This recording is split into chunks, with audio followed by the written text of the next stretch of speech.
What's up, y'all? Today we're going to be talking about Diluc, the Dark Knight, the MVP, the hero of heroes, and quite possibly one of the strongest heroes currently available. Diluc, you actually run into a little bit earlier in the game than a lot, and you don't really get him until you do the wishes, and you have to be pretty lucky to do the wishes when it comes to if you're free to play. So his constellation is probably almost impossible to max out in the current status just because of the rarity of Diluc. And the only way you can upgrade it is through there. But even with base, no upgrades on his constellation, he is by far one of the best heroes about. This dude can do a whole variety of different things. And because of him being a fire Nemo, it gives him a lot of power in comboing with a variety of different characters: Razor, Chi-Chi, Jean, the main character. Effectively, he gets a lot of different stuff that gives him some opportunity here. He has a 3-strike combo with his fire ability that allows him to attack pretty quickly. Normal strikes, he can go through it, and then of course his charge-up combo goes until he's done with it. The better part, though, the part that's probably most impressive with him when it comes to his just attack routine, is the ability to burn shields and do a ton of damage outward and upward, which gives you a lot of flexibility, especially in the Abyss and other combo areas. If you combo him with your main character when he's got his Wind and Nemo, gives a lot of strength there when it comes to it. And then of course overall, doing a quick charge for his ultimate allows you to kind of push around the map super fast and super convenient too when you're looking at it. Diluc is by far one of the strongest just because of how quickly he attacks. And if you run with a Aminus or something of that nature, where you get the additional damage proc every 15 seconds, he can be pretty beastly. I'm not running Aminus on mine specifically because I have mine on my Razor. And it's just because I use him a lot more for the combo with his Elemental Burst, which works really well, especially when you're fighting ice, of course, water, and a variety of other different elements that comes to it. And then, of course, his ultimate works pretty well. That was a big miss right there. So the benefit, though, is when you do his ultimate, it actually puts his sword on fire for a little bit, so you can still hit with the fire element without issue, putting stuff on fire, and then if you wanted to, you can combo with characters to make it work in that situation. But he looks really cool for a variety of different stuff too, is because his base damage and base HP is relatively high. Him being a 5-star character, he's gonna have a higher in-game stat as well when it comes to it. And of course, ascending him isn't that bad. All you do is you fight the fire regicide without any issues, and you can farm a majority of his materials without it being too complicated. On mine, specifically, I have this Skyward Pride. It just happened to be the sword that I drew, and simply because I increased the base damage with it a little bit. And then, of course, it allows you to do a ton of damage down the line. So when you do your ultimate, you can follow up with a series of attacks that does an additional set of damage that comes to it. And then the energy recharge is massive. Just because the more you can do his ultimate, the far more stronger he becomes. Now, it's not normally how you'd want to build this guy.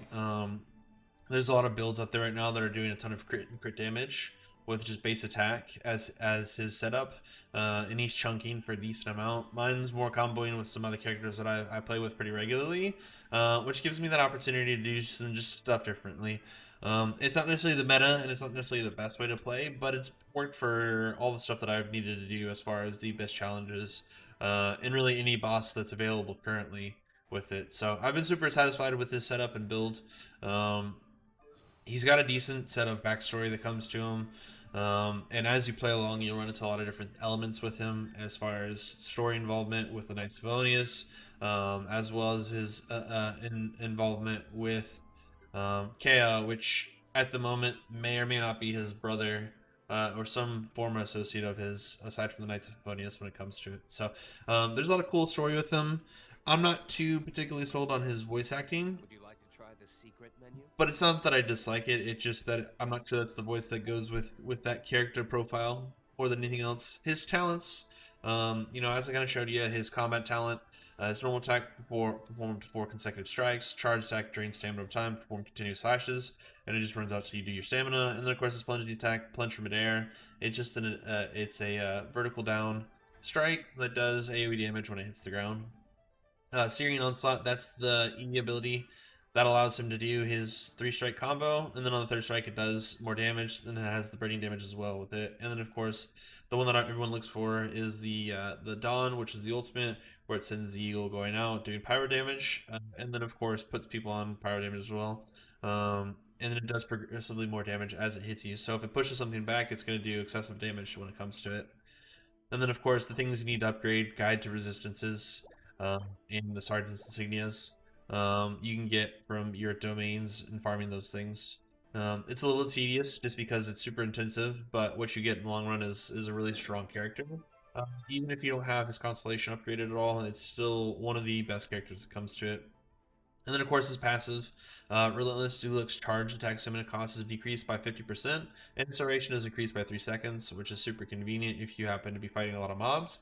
You can kind of Dynasty Warriors style them with his charge attacks that comes to it. Blessing of the Phoenix. The power enchantment provided by Dawn lasts for 4 seconds. That's where your sword is on fire. Additionally, Diluc gains 20% power damage bonus during the duration of this effect. So if you do your ultimate, then follow up with Searing Onslaught, and you have another fire use in there, you're talking about a 40% increased or 45% increase in pyro damage, which if you're fighting someone who's weak to pyro, you can effectively destroy them in one series if you do your wombo combo correctly with them when it comes to it. And then of course, Tradition of the Dawn Knight refunds 15% of the ores used when crafting claymore type weapons. This is good to have if you're not constantly farming the ores and stuff that you need to make the claymores. Obviously the one that you craft specifically is the Amethyst currently, which, like I said, is a phenomenal addition to it. If you were to do the Amethyst instead, what you'd be looking at would be something like this, where you do on-hit normal charge attacks, have a 50% chance to deal additional 300% attack. Well, if you do his charge attack with that comboing every 15 seconds, effectively you can be hitting someone for 5,000 to 6,000, you know, at level 70 weapon and level 70 character without any issue that comes to it. So there's a lot of ways you can build them.